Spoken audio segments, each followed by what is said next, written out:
SpaceX has once again made headlines with the successful launch of 24 Starlink satellites aboard a brand new Falcon 9 rocket from California.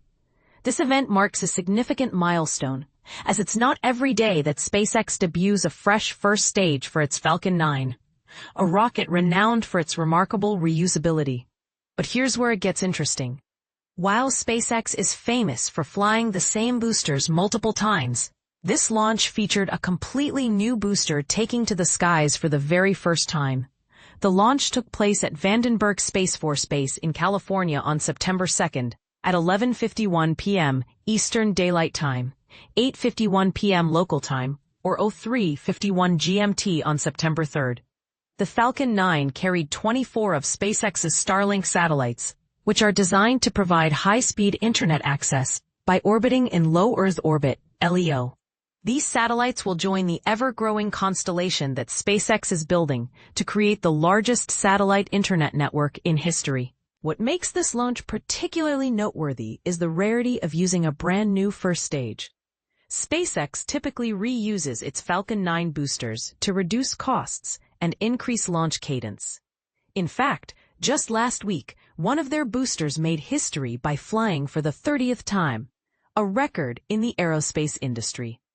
This contrast between reusing boosters and introducing a new one highlights SpaceX's balance between innovation and reliability.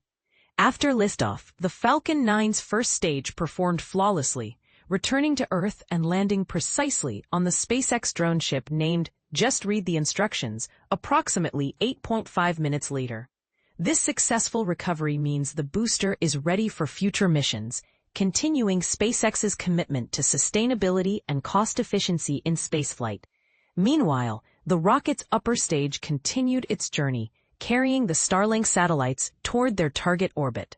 The satellites are scheduled to be deployed about 62.5 minutes after launch, where they will begin their mission to expand global internet coverage.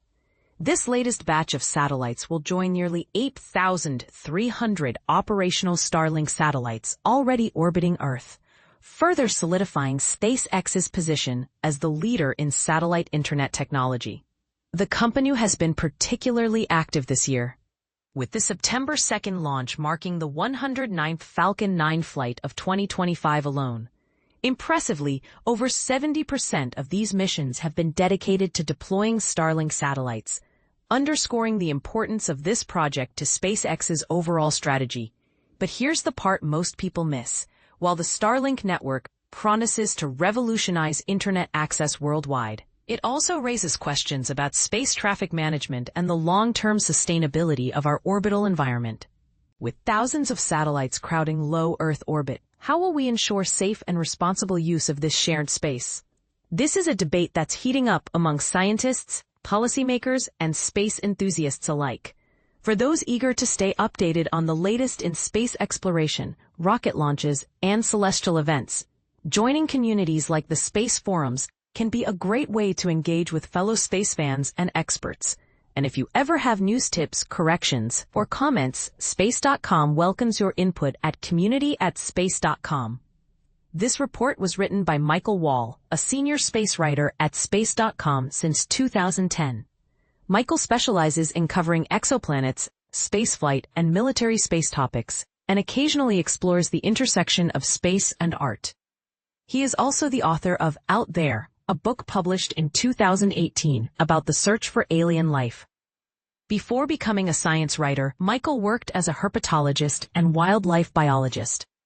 He holds a PhD in evolutionary biology from the University of Sydney, a bachelor's degree from the University of Arizona, and a graduate certificate in science writing from the University of California, Santa Cruz. To follow his latest projects and insights, you can find him on Twitter.